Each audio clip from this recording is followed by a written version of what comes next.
Damos gracias a Dios porque Él ha sido bueno con nosotros. Hemos podido ver un nuevo día, un nuevo amanecer y estamos en este lugar para aprender de su palabra. Amén. Le voy a invitar, así como está sentadito, que vaya a la palabra de Dios en el libro de Apocalipsis. Vamos a ir al capítulo 9. Capítulo 9 del libro de Apocalipsis, hermano. Y vamos a estar leyendo desde el versículo 12.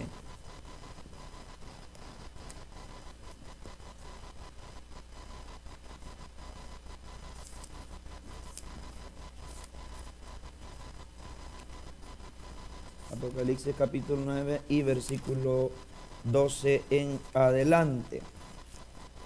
¿Lo tenemos todos? Damos lectura a la palabra en el nombre del Padre, y del Hijo, y del Espíritu Santo, y la letra dice de la siguiente manera. El primer ay pasó, he aquí vienen aún 2 ayes después de esto. El sexto ángel tocó la trompeta, y oí una voz de entre los 4 cuernos del altar de oro, que estaba delante de Dios, diciendo al sexto ángel que tenía la trompeta: desata a los 4 ángeles que están atados junto al gran río Éufrates. Y fueron desatados, verso 15, y fueron desatados los 4 ángeles que estaban preparados para la hora, día, mes y año, a fin de matar a la tercera parte de los hombres.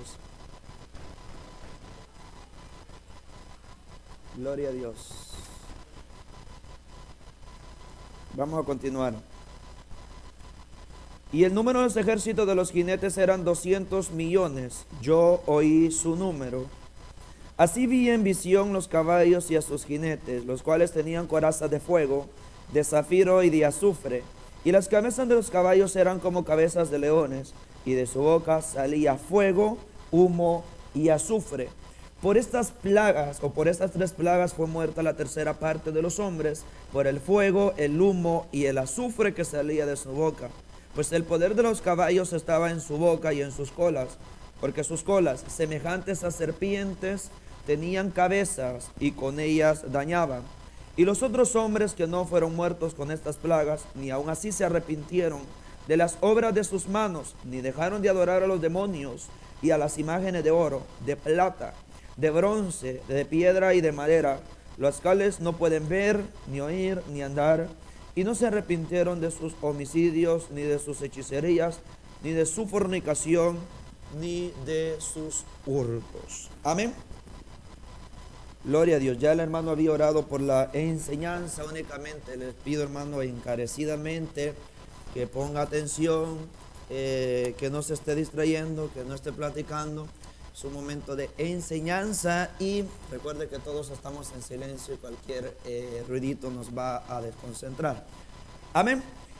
Así que vamos a ir, hermano, al tema, al estudio de esta clase, nuevamente dando seguimiento a lo que ya habíamos, a lo que ya traíamos en la clase anterior. Recordemos de que habíamos estudiado el toque de la quinta trompeta.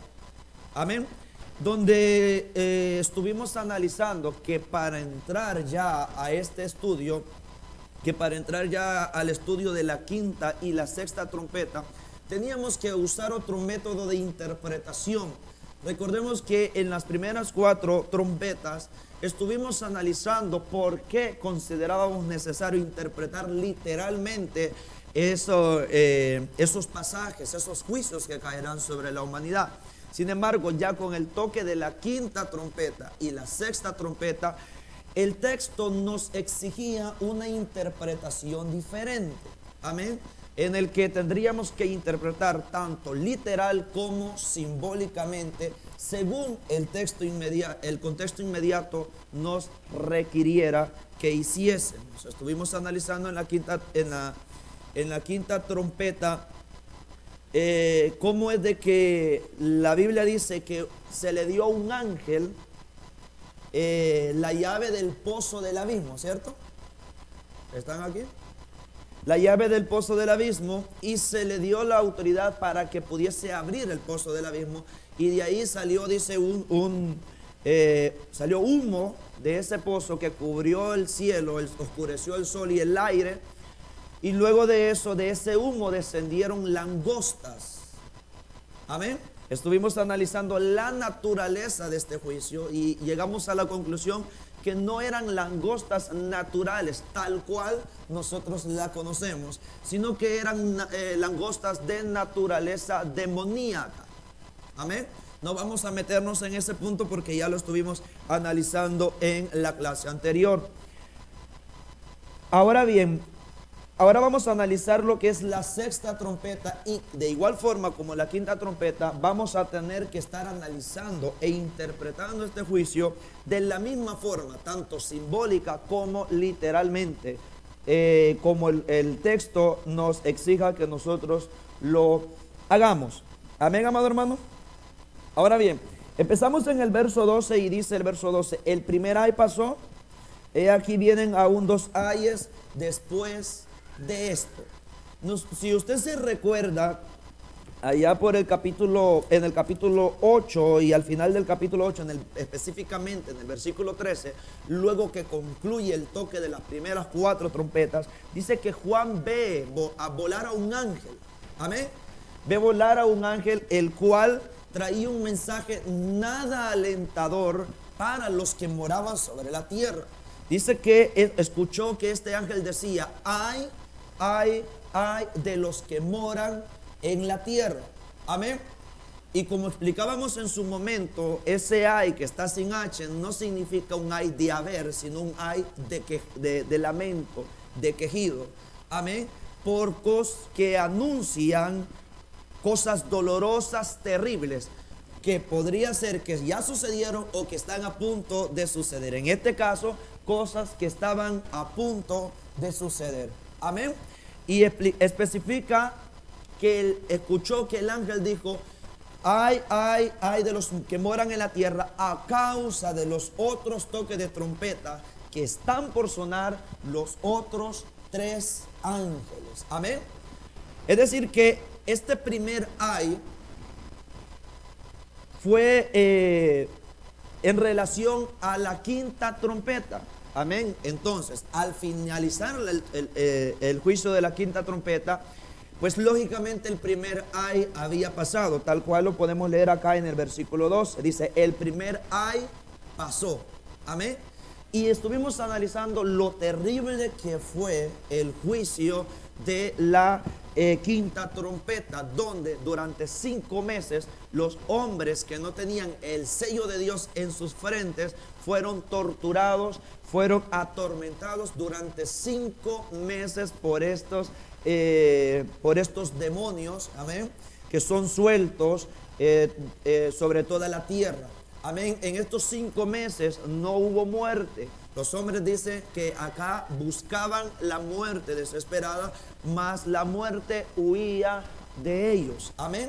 Entonces, a pesar que fueron 5 meses de terribles tormentos sobre la humanidad, específicamente aquellos que no tenían el sello de Dios en sus frentes, que estuvimos analizando en su momento, que podría referirse, según Apocalipsis capítulo 7, a los 144,000 sellados, que fueron los únicos protegidos por este juicio.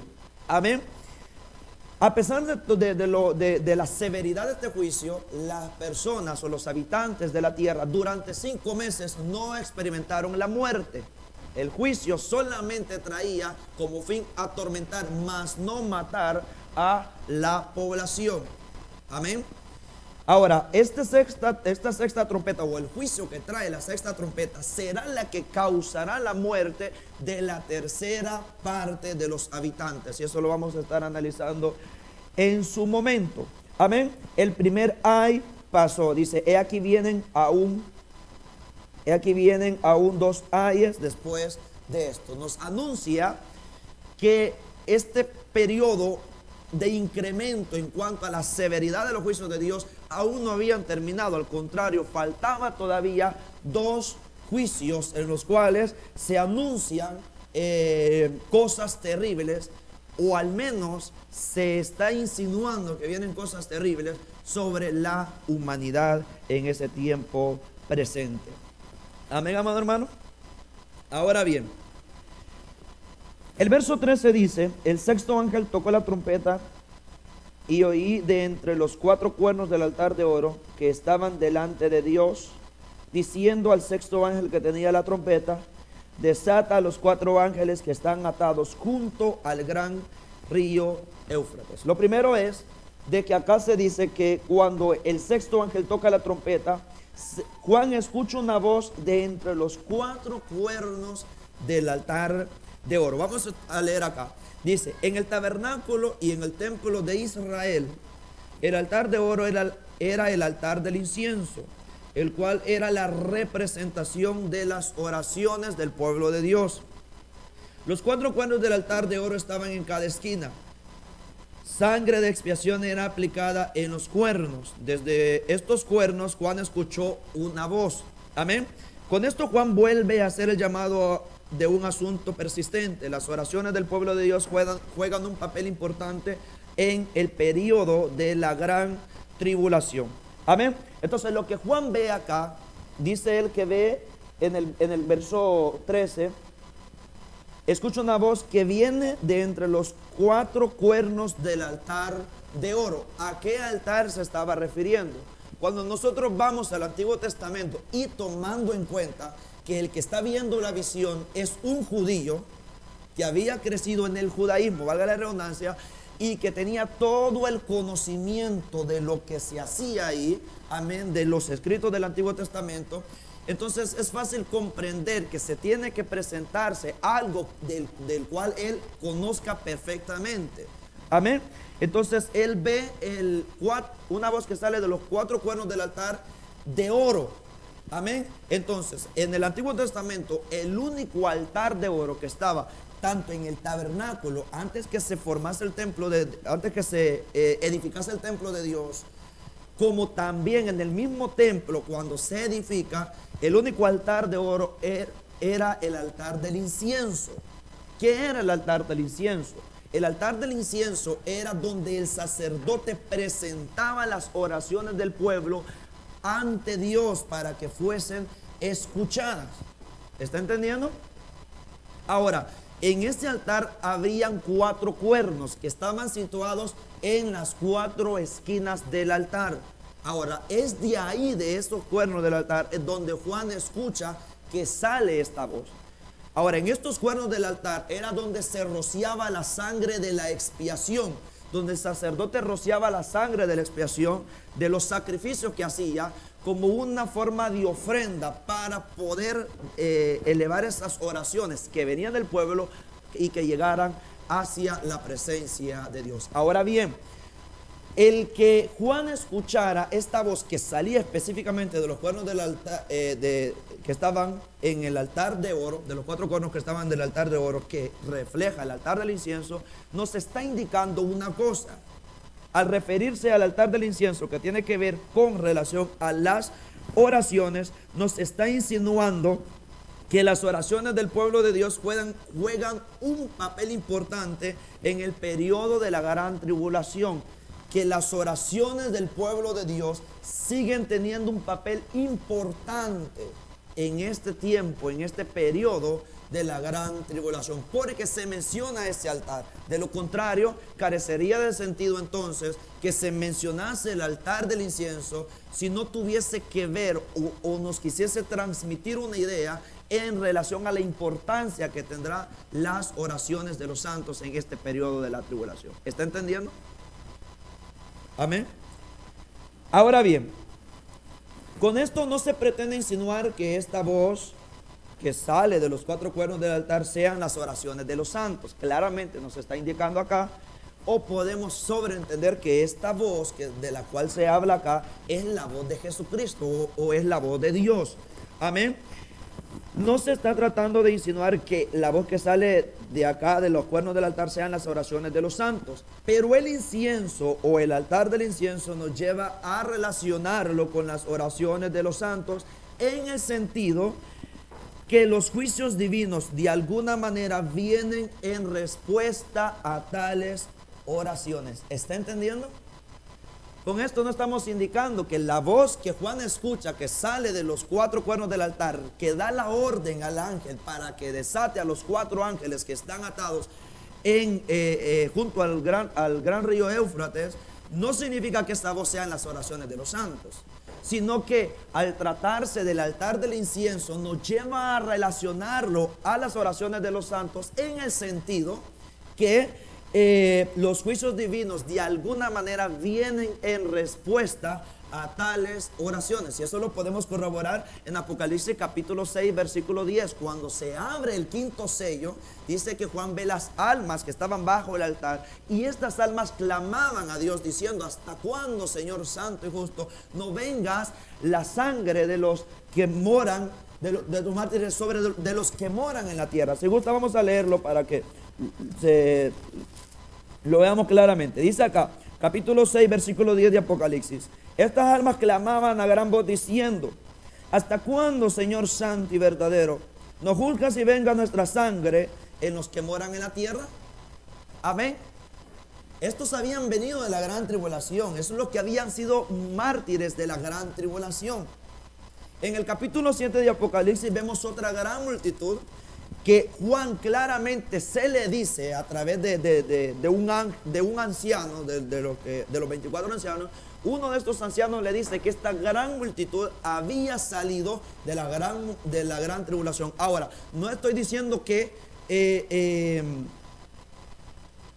los del capítulo 5, los del capítulo 6 de Apocalipsis sean la totalidad de los que Juan ve acá, si no son parte, porque a estos se dice que se le dieron vestiduras blancas y se les dijo que descansase por un poco de tiempo más hasta que entrase el número de sus consiervos, que debían de ser muertos igual que ellos. Amén. Entonces los del capítulo 6 de Apocalipsis es solamente una parte de los que morirán en la gran tribulación, pero en el capítulo 7 Juan ve a la totalidad de los que morirán en la gran tribulación. Ahora, ¿por qué estoy mencionando esto? Porque en el capítulo 8, específicamente, luego que se presenta esta gran multitud que sale de la gran tribulación, en el capítulo 8 se ve, por ejemplo, en el versículo 3, a otro ángel que se para ante el altar con un incensario de oro, y dice: y se le dio mucho incienso para añadirlo a las oraciones de todos los santos sobre el altar de oro que estaba delante del trono. Nuevamente se vuelve a mencionar el altar del incienso y a este ángel que está con un gran incensario de oro. Dice que está con un incensario de oro y se le dio mucho incienso para añadirlo a las oraciones de todos los santos, a los santos que están en la gran tribulación, claramente, porque la iglesia ya ha sido arrebatada. ¿Está entendiendo? La iglesia ya ha sido arrebatada para este periodo. Ahora, dice que de la mano del ángel subió a la presencia de Dios el humo del incienso con las oraciones de los santos. Verso 5. Y el ángel tomó el incensario y lo llenó del fuego del altar y lo arrojó a la tierra. Y hubo truenos y voces y relámpagos y un terremoto. Estuvimos explicando en su debido momento que este versículo 5, donde se ve al ángel tomar el incienso, o tomar fuego, el incensario, y llenarlo del fuego del altar y arrojarlo a la tierra, era como en respuesta a las oraciones de los santos. ¿Está entendiendo? Por lo tanto, el mencionarse acá, nuevamente volvemos al capítulo 9 y versículo 13, al mencionarse nuevamente el altar del incienso, el altar de oro, nos vuelve a mencionar la importancia que tienen las oraciones de los santos. No, vuelvo a recalcar, no que la voz que salga del altar sean las oraciones de los santos, sino que al mencionarse el altar del incienso nos lleva a relacionarlo con las oraciones de los santos, en el sentido que los juicios de Dios se estarán ejecutando en respuesta a tales oraciones. Amén. ¿Hay alguna pregunta hasta el momento? ¿Está entendiendo? ¿O no? ¿Sí? Bueno, vamos a seguir entonces. Dice el verso 13: el sexto ángel tocó la trompeta y... el verso 14, diciendo al sexto ángel que tenía la trompeta: desata a los 4 ángeles que están atados junto al gran río Éufrates. Amén. Vamos a seguir leyendo acá. El apóstol Juan explica que escuchó una voz de entre los 4 cuernos del altar de oro que estaban delante de Dios, diciendo al sexto ángel que tenía la trompeta: Desata a los 4 ángeles que están atados junto al gran río Éufrates. Que estén atados es un simbolismo que los liga a esa región del mundo árabe musulmán. Una antigua tradición judía decía que los espíritus malignos estaban retenidos junto al río Éufrates. Lo más probable es que se trate de ángeles caídos, atados en el abismo infernal, pero que están relacionados con el Éufrates, porque su misión los ata al centro del mundo enemigo de Israel. Esto nos recuerda perfectamente con los pasajes que ya citamos en el capítulo o en el estudio de la quinta trompeta, en los que la Biblia indica que estos seguidores de Satanás se encuentran cautivos en lugares abismales. Ahora bien, aquí hay algo que nosotros debemos de analizar para poder continuar con el estudio. Primeramente se nos dice que la voz que venía de los 4 cuernos del altar le dijo a este ángel que tenía la 6ª trompeta que desatara a los 4 ángeles que estaban junto al gran río Éufrates. Eso está en el versículo 14.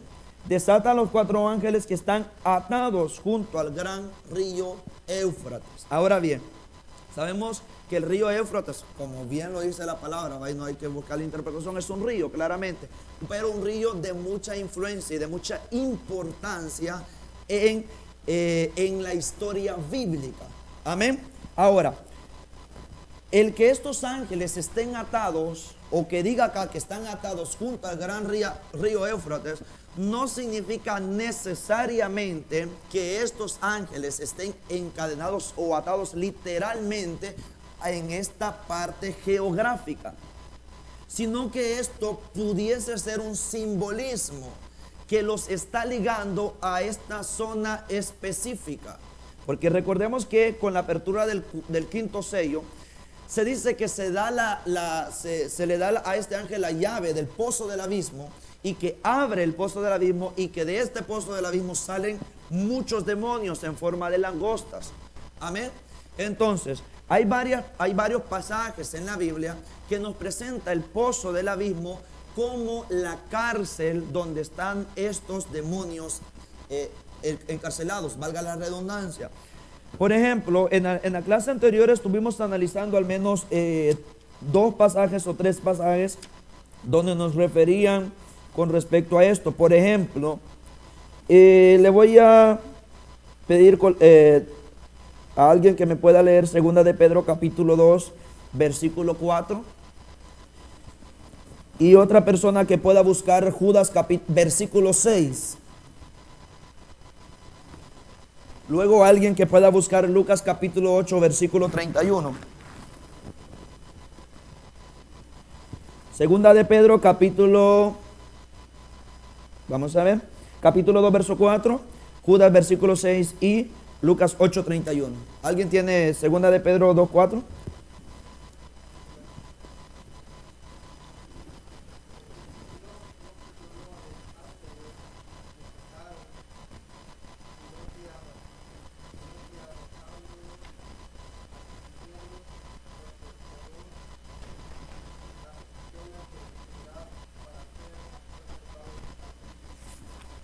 Amén.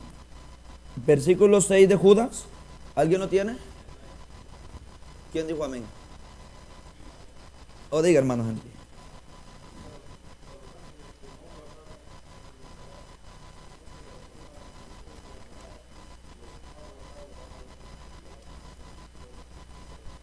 Amén. Amén. ¿Alguien tiene Lucas capítulo 8, creo que verso 31 le dije, ¿verdad? Sí. Diga, hermano Luis.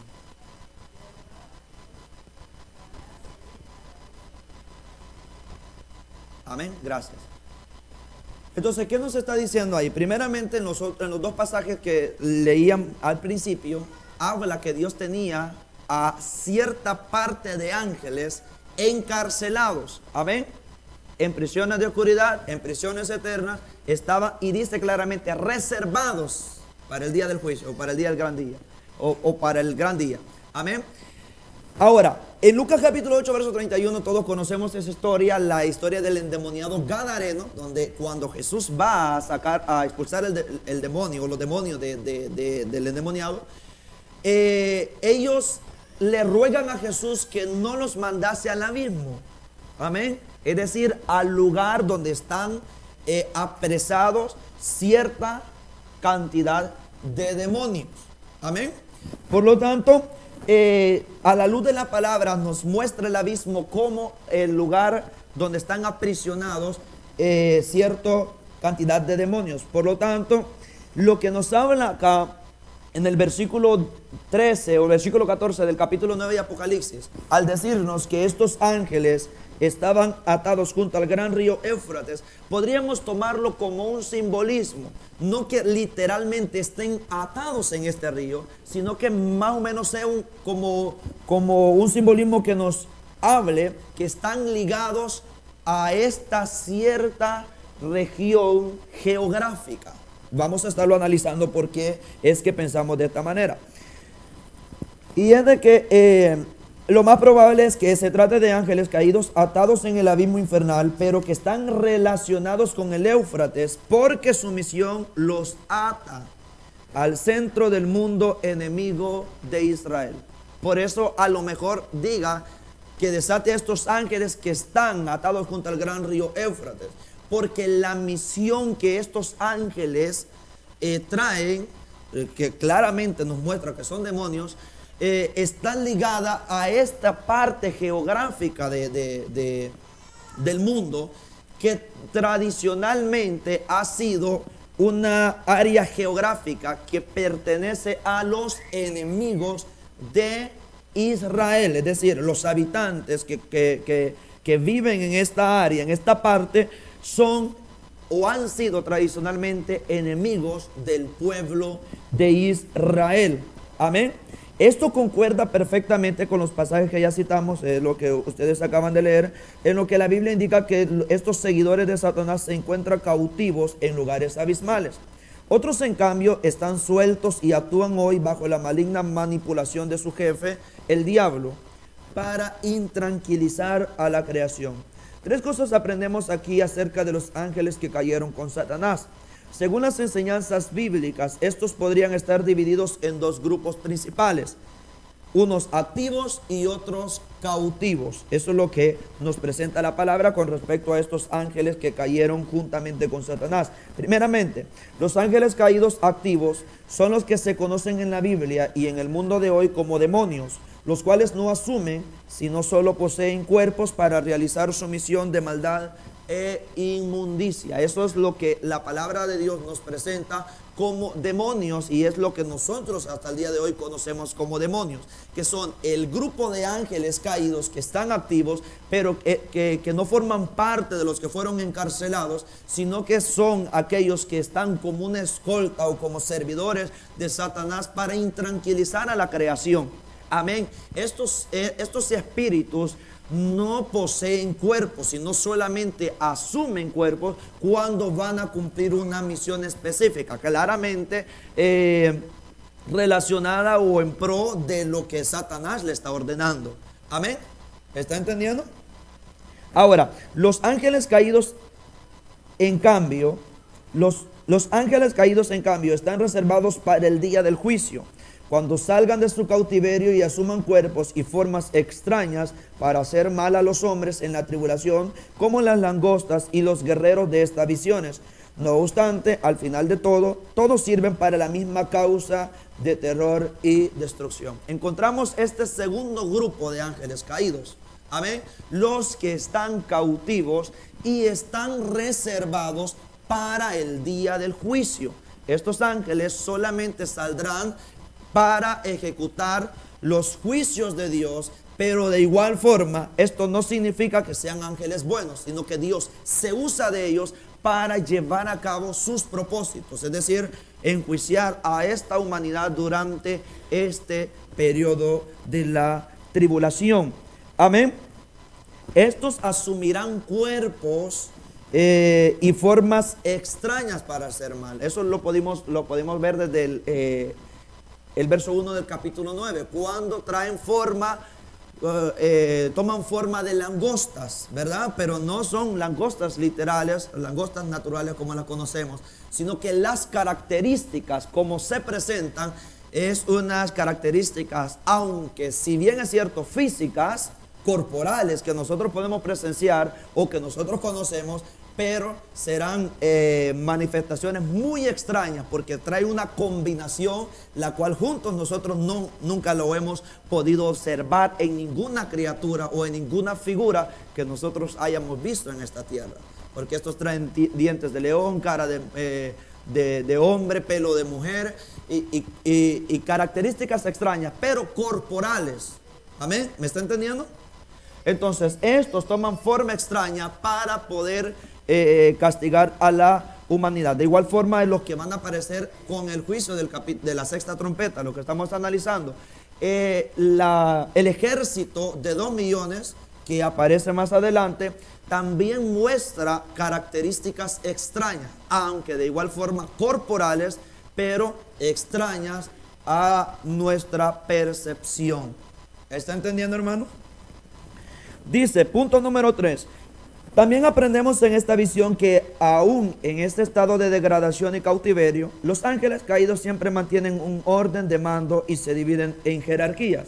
Por esa razón, estos 4 generales diabólicos son desatados para guiar a la horda maligna que sale para matar y destruir.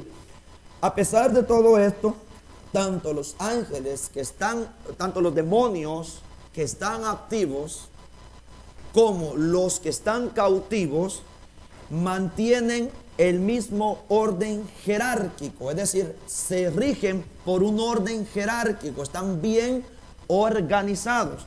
Amén. Eso lo podemos ver, por ejemplo, acá, donde estos 4 ángeles dirigirán a un ejército de 2 millones de demonios. Eso lo vamos a ver, por ejemplo, el verso 16, y el número de los ejércitos de los jinetes eran 200 millones, yo oí su número. Es decir, que estos 4 ángeles son como 4 generales, amén, que dirigen este ejército. Es probable que haya una división exacta de 500,000 para cada general para ejecutar el juicio por el cual han sido liberados. Amén. Ahora, a pesar de la degradación moral de estos espíritus, siempre mantienen un orden jerárquico, y no solamente los que han estado cautivos, lo vemos también en los que están libres hoy en día. El apóstol Pablo menciona en el capítulo 6 del libro de la carta a los Efesios el orden jerárquico en el cual operan los espíritus inmundos, los demonios que están libres. Él dice, porque no tenemos lucha contra sangre ni carne, sino contra principados, contra gobernadores, contra huestes espirituales de maldad en las regiones celestes. Principados, son 4 que menciona. ¿Alguien se recuerda el otro? Principados, potestades, gobernadores de las tinieblas de este siglo y huestes espirituales de maldad en las regiones celestes. Amén. Entonces, ¿qué nos habla de esto? Nos habla de una organización. Amén. De una organización jerárquica. Ellos han mantenido siempre la organización. Por eso mismo dijo Jesús. Jesús le dijo a aquellos judíos cuando lo estaban acusando de hacer los milagros que él hacía por obra de Satanás. Él le dijo, si Satanás echa fuera a Satanás, entonces su reino está dividido. Y todo reino dividido no prevalece. Entonces, ¿qué es lo que nos estaba diciendo Jesús indirectamente? Que el reino de Satanás está bien unido, bien coordinado. ¿Está entendiendo? Bien coordinado. Tanto los que están activos, que son los que realmente le sirven a Satanás, porque los cautivos no le sirven en ninguna forma. Los que están activos son los que le sirven a Satanás, están en un orden jerárquico. De igual forma, los que están cautivos, y lo vemos acá claramente en los pasajes que estamos analizando. Amén. ¿Hay alguna pregunta, hermanos, hasta el momento? ¿Alguna aportación? ¿Algo que usted quiera aportar? Si no, seguimos leyendo. El verso 15 dice, el verso 15. Vamos a leer del verso 14 nuevamente. Dice, diciendo al ángel que tenía la trompeta, desata a los 4 ángeles que están atados junto al gran río Éufrates. ¿Entiende eso? ¿Entiende lo que estuvimos explicando con respecto a estos 4 ángeles que estaban atados junto al gran río Éufrates? ¿Por qué razón es que se dice que están atados junto al gran río Éufrates? Que no necesariamente podría significar que tendrían que estar atados en esta zona geográfica, sino que más bien son ángeles que están en el pozo del abismo, pero que van a estar ligados a esta zona específica, a esta zona geográfica específica. Amén, porque su misión aparentemente estará ligada en esta zona. Y eso lo vamos a estar analizando más adelante. ¿Entiende esa parte? ¿Sí o no? Dígame sí o dígame no, en que sea. ¿Sí? Ok. Bueno, seguimos leyendo entonces. El verso 15. Y fueron desatados los 4 ángeles, oiga bien, que estaban preparados para la hora, día, mes y año, a fin de matar a la tercera parte de los hombres.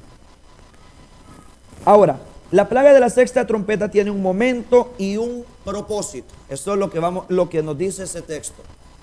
La plaga de la sexta trompeta tiene un momento y un propósito. ¿Cuál es el momento? ¿O por qué decimos que tiene un momento? Es una pregunta. ¿Por qué decimos que tiene un momento? Según lo que dice el verso 15.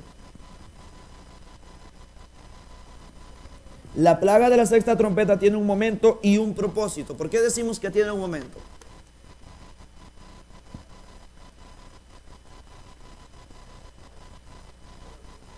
Hora, mes, no solamente hora, mes y año. Hora, día, mes y año. Entonces tiene un momento. Ahora, también tiene un propósito. ¿Cuál es el propósito? Según el verso 15. Matar a la tercera parte de los hombres. Amén. Matar a la tercera parte de los hombres. Ahora, dice, nada sucede en el cielo, en la tierra y en ningún lugar fuera del plan establecido por nuestro Dios. Él ha fijado con toda precisión el año, mes, día y hora en que cada cosa debe de suceder. En el versículo 15 no solo se nos indica que Dios ha estipulado el momento de la acción de este juicio, sino también los terribles resultados del mismo. En el fin de la invasión del ejército demoníaco que estos ángeles malévolos conducen, será matar a la tercera parte de los hombres. Es decir, que Dios no solamente prefijó el tiempo en el que estos ángeles malévolos, en que esta horda de demonios tendrán que ejecutar el juicio, sino que Él estableció también el propósito específico con el cual ellos tendrán que lidiar o ejecutar. Y es de que maten a la tercera parte de los hombres. Es decir, que no pueden ni traspasarse, ni llegar antes o estar antes del número el cual Dios ha propuesto que ellos tendrán que ejecutar. Amén. La tercera parte de los hombres. Entonces ellos tienen un propósito claro, específico y bien definido. Amén. En cuanto al número de los muertos, dice, a causa de esta plaga, retrocedamos un poco y recordemos la mortandad que resultará como efecto de la apertura del cuarto sello, lo cual nos dará una idea aproximada del conjunto de los hechos. Primero, recordemos que cuando abrió el cuarto sello, capítulo 6, verso 7 de Apocalipsis, el jinete en el caballo amarillo dio muerte a la cuarta parte de la humanidad, con espada, con hambre, con mortandad y con las fieras de la tierra. Ahora, con este juicio no se dice que muere la tercera parte de la cuarta parte de la población, sino la tercera parte. Ahora, la población, podríamos sacar un aproximado para que tengamos en cuenta lo que sucederá precisamente en ese momento. Y esto creo que ya lo analizamos en su debido momento, pero vamos nuevamente a retomarlo. La población mundial actualmente en promedio, hermano, ronda los 7.7 o 7.8 billones de habitantes. Eso lo explicábamos claramente, que se refiere a 7.800.000 personas. Si usted se mete a Google y pone la cantidad de personas, se va a dar cuenta que en este momento ronda los 7.752.000 habitantes y da también el dato exacto. Pero se muestra con un crecimiento bastante acelerado. Si usted ve, por ejemplo, la gráfica que presentan ahí sobre cómo ha venido desarrollándose el crecimiento de la población en estos últimos años, se va a dar cuenta que la gráfica tiene un ascenso bastante vertical. Es decir, que va con un incremento bastante acelerado. Mueren o nacen muchas más personas de las que mueren. Amén. Nacen muchas más personas de las que mueren. Por lo tanto, haciendo un cálculo más o menos y dando un poquito más de tiempo, podríamos ponerle que, supongamos que la población mundial en este periodo de la tribulación, es decir, cuando inicie la tribulación, alcance los 8 billones de habitantes, es decir, los 8.000 millones de habitantes. Con el juicio de la cuarta trompeta es exterminada o es muerta la cuarta parte de los habitantes. Si usted divide 8.000 millones entre 4, que es lo que se ejecutará en este cuarto, en este cuarto sello, en el cuarto juicio de la primera ronda de juicios, nos da como resultado 2 millones o 2 billones de habitantes, es decir, 2.000 millones de habitantes, ¿cierto? Entonces, si la población alcanza los 8 billones cuando empiece la tribulación, esto quiere decir que con el cuarto sello morirán 2.000 millones de habitantes, lo que significa que la población se reducirá a 6.000 millones de habitantes, ¿cierto? Amén. Porque muere la cuarta parte de la tierra. Ahora, con la apertura de la sexta trompeta, nos dice acá que muere la tercera parte de las personas. La tercera parte de los que habían quedado. 6.000 millones, si fuera ese el caso, claro. Ahora, la tercera parte de 6.000 millones, ¿cuánto es?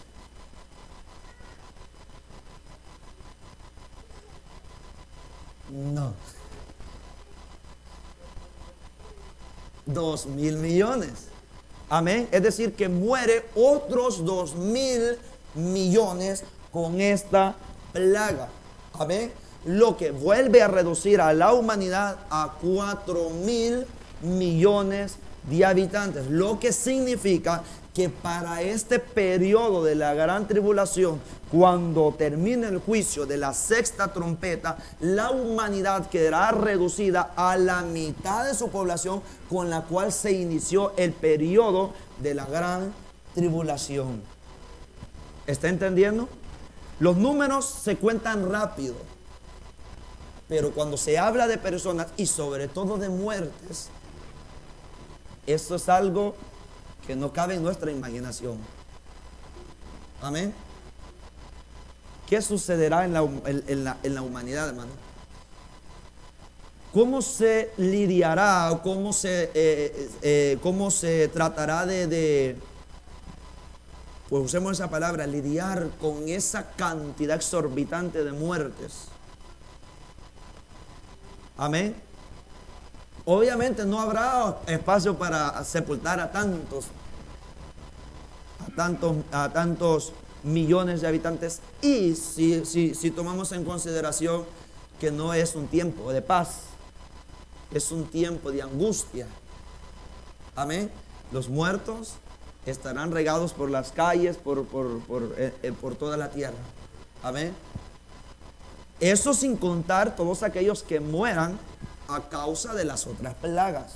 Amén. porque aquí solo estamos tomando en consideración a aquellos que morirán específicamente por la sexta, el cuarto sello y la sexta trompeta. Amén.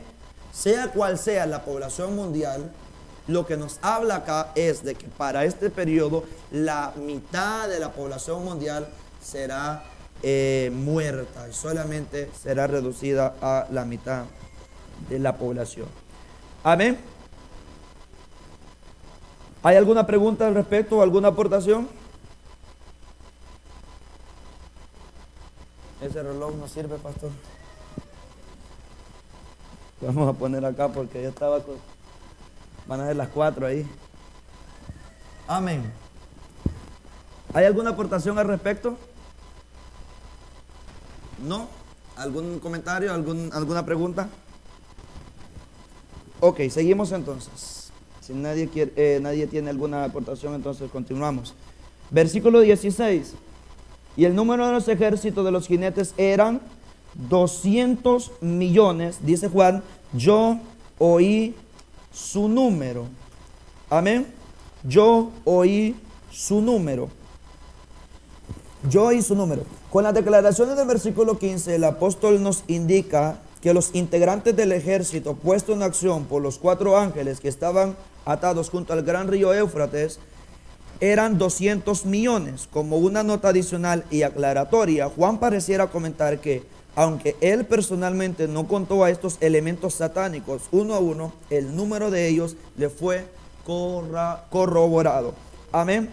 Dice el versículo 15, y fueron desatados los 4 ángeles, versículo 16, perdón. Y el número de los ejércitos de los jinetes eran 200 millones. Yo oí su número. Amén. Él vio el ejército, pero como nosotros ya podríamos imaginarnos, es imposible poder contar en un corto tiempo esa cantidad de número del cual componía el ejército infernal en el que dirigirían estos 4 ángeles. Amén. Pero Juan dice que eran esta cantidad porque él había escuchado el número. Eso nos indica que no fue él quien los contó, sino que se le dijo que era esa cantidad. Amén.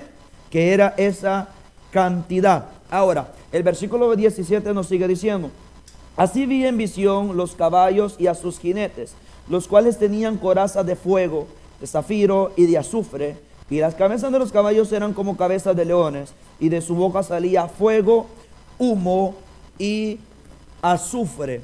Amén. Ahora, algunas opiniones en cuanto a la naturaleza de este ejército. La naturaleza de esta plaga apocalíptica ha sido tema de mucha discusión y variadas opiniones entre los estudiosos de la profecía. Juan sencillamente declara: así vi en visión los caballos y a sus jinetes. Las siguientes son algunas proposiciones. Primero, que será un ejército de Asia. Esas son las diferentes opiniones a las cuales los estudiosos del Apocalipsis han llegado a concluir con respecto al ejército que se menciona acá de 2 millones que se abre con la apertura de la sexta trompeta. Amén.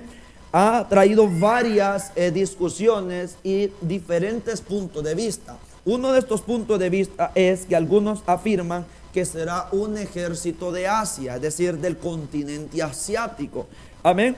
La idea de un ejército de 200 millones ha hecho que algunos opinen que esta plaga consistirá en una invasión de ejércitos chinos y asiáticos. Uno de los argumentos es que vendrán de la región del otro lado del río Éufrates. Otro es el número tan elevado de jinetes que solo puede provenir de la China. ¿Por qué algunos sostienen que esta será una invasión de un ejército asiático contra el pueblo de Dios? Primeramente porque como sabemos, China está en el continente asiático y además junto a China está otro país que nosotros conocemos bien que se llama la India. Si ustedes han investigado solamente en estos dos países, la cantidad de habitantes que ellos tienen conforman la tercera parte de todos los habitantes de la tierra. Amén. Es decir, que solamente en China y en India está la tercera parte de los habitantes de todo el planeta, solamente en esos dos países. Amén. Solo China tiene un aproximado de 1.200 millones de habitantes. Amén.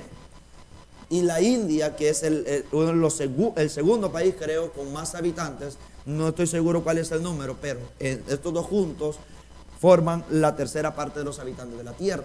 Entonces, al tener una cantidad exorbitante de habitantes, fácilmente pueden sacar una cantidad de guerreros, como lo presenta acá, 200 millones. Otro de los argumentos que usan es decir, ponen de manifiesto que acá nos habla que esta región vendrá del otro lado del río Éufrates. Entonces el continente asiático está bastante relacionado con este río Éufrates. Amén. Por eso ellos sostienen que se trata de una invasión del continente asiático contra el pueblo de Dios, contra el pueblo de Israel. Otra de las posturas es que será un ataque musulmán con armamento moderno. La forma que asumen estos agentes satánicos y los colores que Juan observa en ellos ha concluido a la idea de que esta será una invasión de todos los países árabes contra Israel, para lo cual utilizarán un equipo muy sofisticado. Nuevamente el argumento que usan es que el río Éufrates tiene que ver prácticamente con la división entre todo el pueblo islámico, amén, musulmán. Entonces ellos, que consideran que será un ataque musulmán con armamento moderno, toman esto como base para apoyar su posición. Amén. Ahora, está otra tercera postura que dice que será una guerra biológica.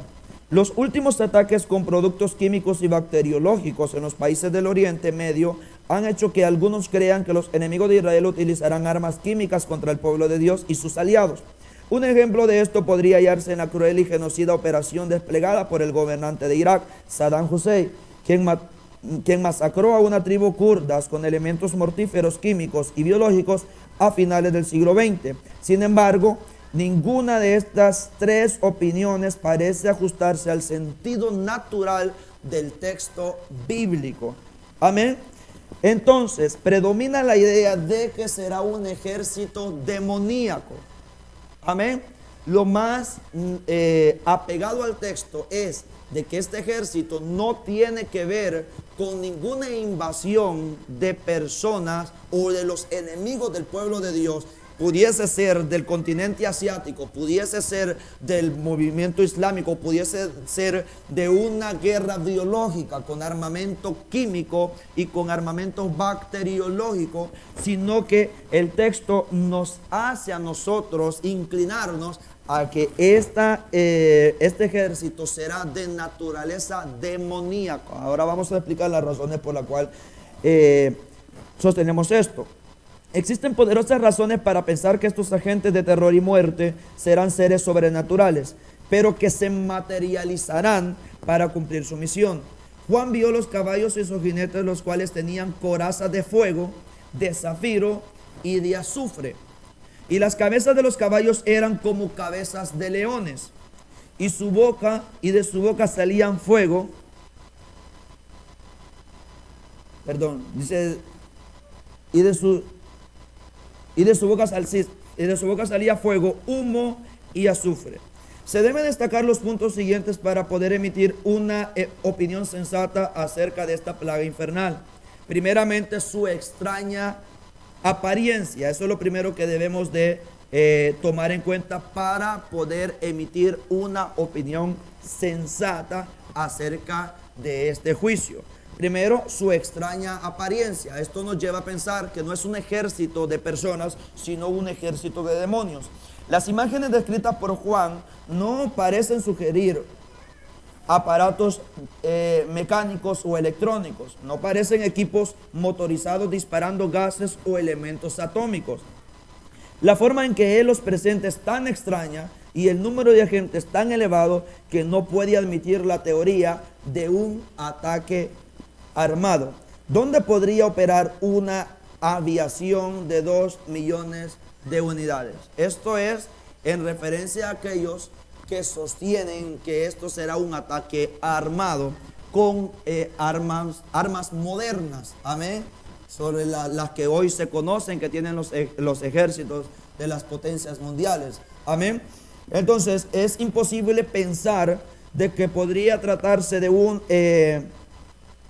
una invasión con armas modernas. Primeramente porque para que se pueda tener esta cantidad de ejércitos es bastante difícil. Segundo, porque lo que Juan presenta como descripción de este ejército no nos hace pensar o no se asimila a lo que nosotros podemos ver hoy que se tiene, que tienen las potencias en relación a las armas que usan para la guerra.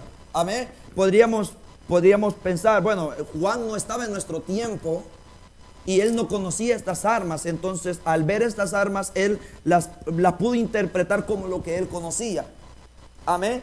Pero no tiene nada de relación lo que Juan presenta. Por ejemplo, dice que eran como caballos preparados. Dice acá en el versículo 17, así vi en visión los caballos y a sus jinetes. Amén. Dice que él vio caballos y a sus jinetes.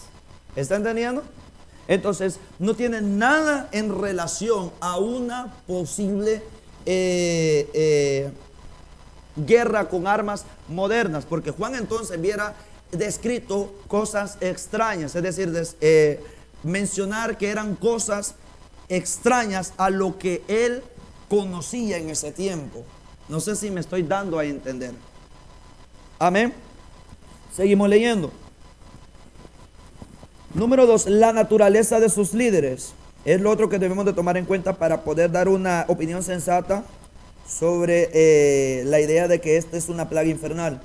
Es fácil deducir que los 200 millones de agentes destructores se dividirán en 4 escuadrones de 500.000 cada uno, bajo 4 líderes satánicos, los cuales son desatados por el agente angelical enviados por Dios. La otra razón para pensar que sí se trata de un ejército de origen demoníaco es de que lo lideran 4 demonios, y claramente estos 4 ángeles atados junto al gran río Éufrates no se pueden presentar como seres humanos, porque claramente nos dice que estaban atados, y en la Biblia nos da referencia sobre espíritus que han sido encarcelados específicamente para el día del juicio, y estos 4 ángeles serán sueltos específicamente para el día del juicio. ¿Está entendiendo la relación que hay entre estos dos puntos?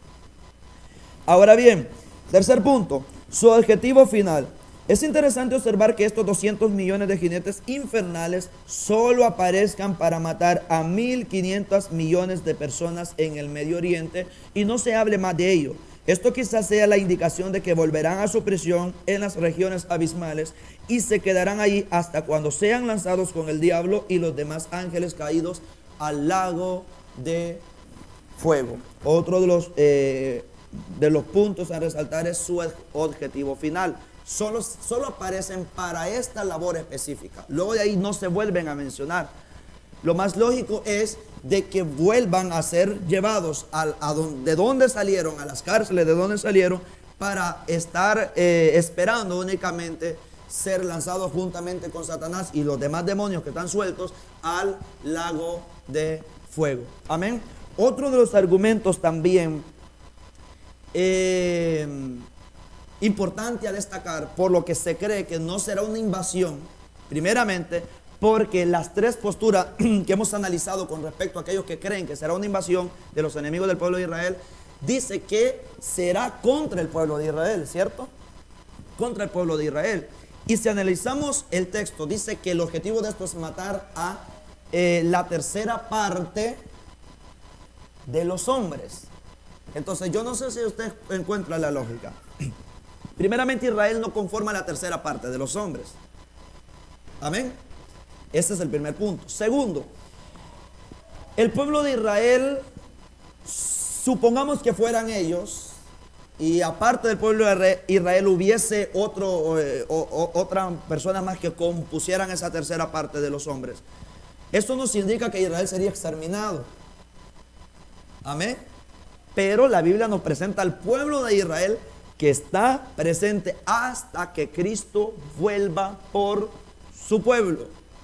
¿Cómo sabemos eso? Apocalipsis capítulo 1. Dice, y los que le traspasaron harán lamentación por él. Y los que le traspasaron es la representación, o es Israel como representación a los que dieron muerte a nuestro Señor Jesucristo. ¿Está entendiendo? Entonces, el objetivo de estos seres demoníacos no nos permite pensar que se trate de una invasión hacia el pueblo de Dios, sino más bien de un juicio de Dios, sí, específicamente para esta zona de Medio Oriente, que prácticamente podría abarcar a la parte musulmana y también a la parte asiática. Amén. Ahora vamos a seguir leyendo. No sé si hay alguna pregunta al respecto con esto. A la identidad o a la naturaleza de este ejército y a las diferentes opiniones que se han dado al respecto. ¿No? Ok. No. Diga, hermano.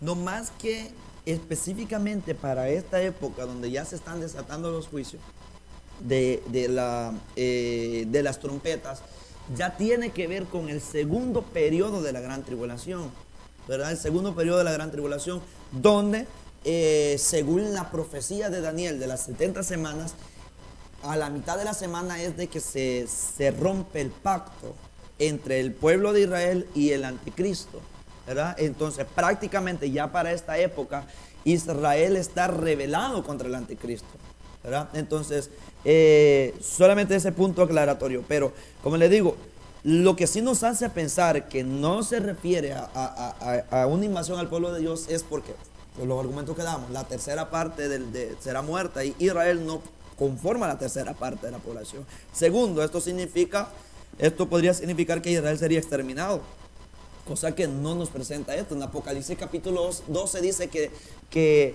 se va a hacer guerra contra la descendencia de la mujer, ¿verdad? Y también contra la mujer, pero que la mujer es protegida. Y vamos a estar analizando que la mujer significa el pueblo de Israel. Entonces esta mujer va a ser protegida, donde es sustentada, dice, en el desierto por 3 años y medio. Amén. Entonces no se puede referir prácticamente a un ejército. Pero gracias por su aportación. Ok, ¿alguien más tiene alguna otra pregunta o alguna otra aportación?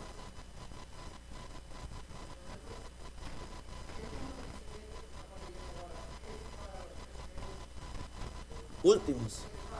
Sí.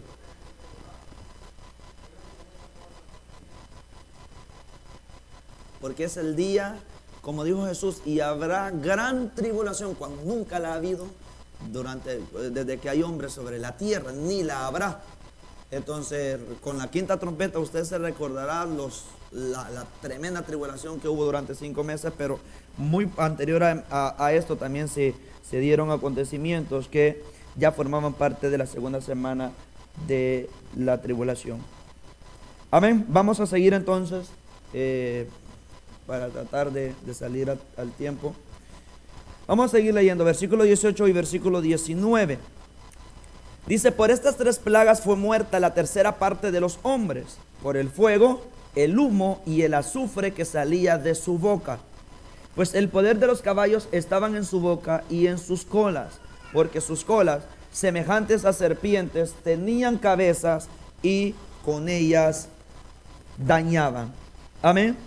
Y con ellas dañaban. Vamos a ver las tres plagas mortíferas que son elementos infernales. Dice: la destrucción de Sodoma y Gomorra fue realizada cuando dos ángeles derramaron sobre los impíos las plagas de fuego y azufre. Génesis capítulo 19, versículo 24 al 25. La morada la morada de Satanás y sus ángeles y todos los pecadores es un lago ardiendo con fuego y azufre. Apocalipsis capítulo 19, 20. Estas son las tres plagas con las que estos seres infernales matarán a la tercera parte de los moradores de la tierra: fuego, humo y azufre. ¿Qué nos habla de esto? De unas plagas de origen infernal. Amén. ¿Dónde y a quiénes atacará esta plaga demoníaca? Este es un punto bastante importante, ¿verdad? Hemos estado analizando en las primeras trompetas que solamente la tercera parte de la tierra o de los habitantes es afectadas por cada plaga que se ha venido desatando. Ahora la pregunta surge: esta sexta, la plaga de la sexta trompeta, ¿a quién afectará? ¿A dónde se desatará? ¿Quiénes serán esta tercera parte de los hombres que serán asesinados? Dice: nunca se podrá establecer con precisión la zona geográfica ni el segmento étnico en los cuales causarán 1.500 millones de muertes, los 200 millones de monstruos diabólicos de la sexta trompeta de Apocalipsis. No obstante, se puede enumerar una serie de indicadores generales al respecto, siguiendo la información espontánea, es decir, poco precisa, del pasaje bíblico respectivo. Primero, el simbolismo del río Éufrates para el pueblo de Israel. Y acá nosotros con esta información podemos de repente poder llegar a la conclusión o sacar como una opinión específicamente quiénes posiblemente podrían ser afectados. Primeramente, al tomar en cuenta el simbolismo que tiene el río Éufrates para el pueblo de Israel.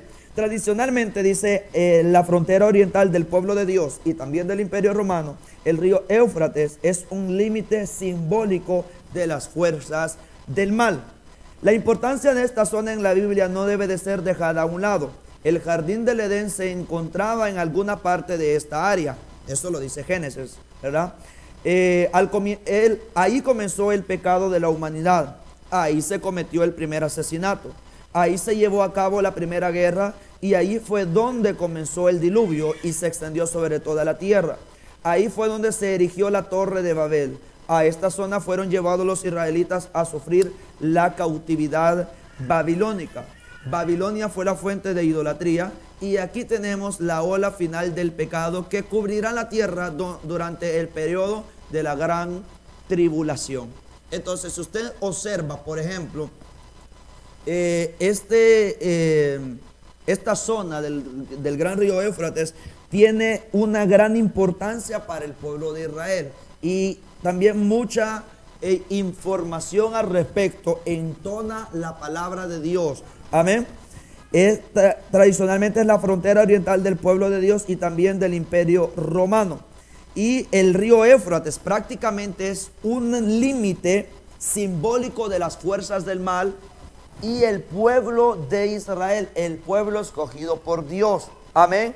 Es la división del pueblo islámico y del pueblo asiático. Enemigos bastante históricos del pueblo de Israel. Recordemos que con la batalla del Armagedón, todos los ejércitos de la tierra que se unen para pelear contra el pueblo de Dios, la Biblia dice que uno de los juicios de las copas es de que el gran río Éufrates es secado. Amén. Se seca para que todo el ejército pueda avanzar para poder pelear contra el pueblo de Dios. Amén. Entonces, nos habla de un límite, de una frontera que divide al pueblo de Dios contra el resto de sus enemigos. ¿Están entendiendo? Contra el resto de sus enemigos. Segundo, no se debe confundir esta plaga con la invasión de Armagedón. Algunos confunden esta plaga con la batalla o la invasión del Armagedón.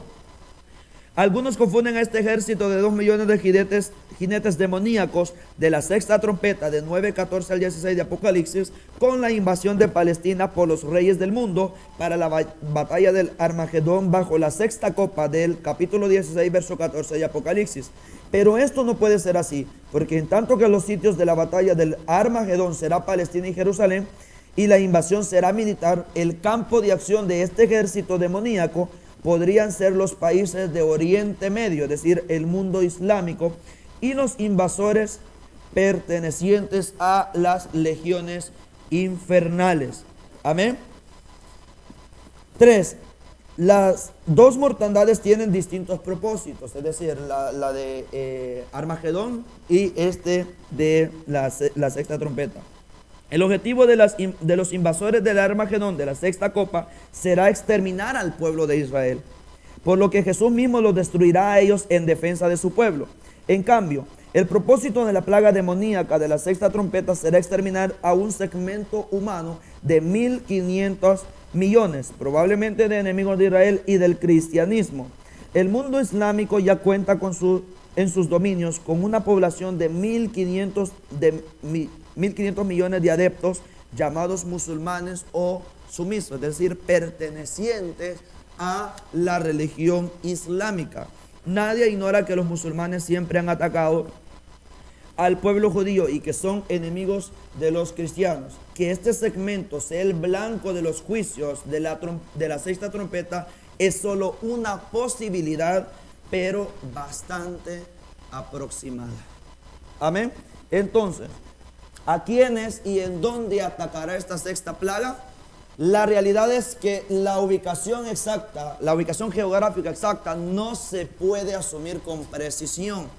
Amén. Pero podríamos aproximarlo a que posiblemente sea o afectada prácticamente esta zona islámica que conforman históricamente los enemigos de Israel y también del cristianismo. Amén. Entonces podría referirse a eso, pero nosotros no debemos de confundir, amado hermano, que esta plaga es diferente a la plaga del Armagedón, del juicio que viene con la sexta trompeta, con la batalla, con la sexta copa, con la batalla del Armagedón. Son dos eventos totalmente diferentes que se dan en dos series de juicios diferentes. Esta tiene que ver con la serie de juicios que viene con el toque de las 7 trompetas, y el otro que es la serie de juicios que tiene que ver con las copas de la ira de Dios, que es prácticamente la consumación de la ira de Dios sobre esta tierra. Amén. ¿Hay alguna pregunta? ¿Alguna aportación?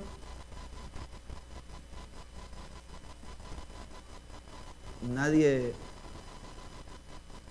planteó su pregunta durante esta semana. Recuerda el consejo que les dimos en la clase anterior. Puede plantear su pregunta y traerla ya planteada para la siguiente clase. O si durante el estudio de hoy, si hay algo que no entiende o hay algo en la cual usted también quiera dar un aporte para poder ayudar a lo que es el estudio. Y si no, pues vamos a dejarlo hasta acá. En la próxima clase vamos a estar analizando los últimos 2 versículos de este capítulo 9 que tienen que ver con la reacción de los habitantes, de los sobrevivientes, mejor dicho, ante esta sexta trompeta. Y vamos a estar dando apertura al capítulo 10 del libro de Apocalipsis, que tiene que ver con el ángel con el librito. Vamos a estar analizando otro paréntesis que se da. Si usted le pone atención, esta serie de juicios viene estructurada similarmente a como viene estructurada la serie de juicios con los sellos, con los 7 sellos, ¿verdad? Se dan los primeros 6 sellos Y luego del sexto sello se abre un paréntesis, que es lo que nosotros podemos analizar en el capítulo 7 del libro de Apocalipsis, ¿verdad? Donde se ven dos acontecimientos importantes, pero que es un paréntesis entre el sexto sello y el séptimo sello. De igual forma acá vamos a ver otro paréntesis que se abre entre la sexta trompeta y la séptima trompeta. Amén.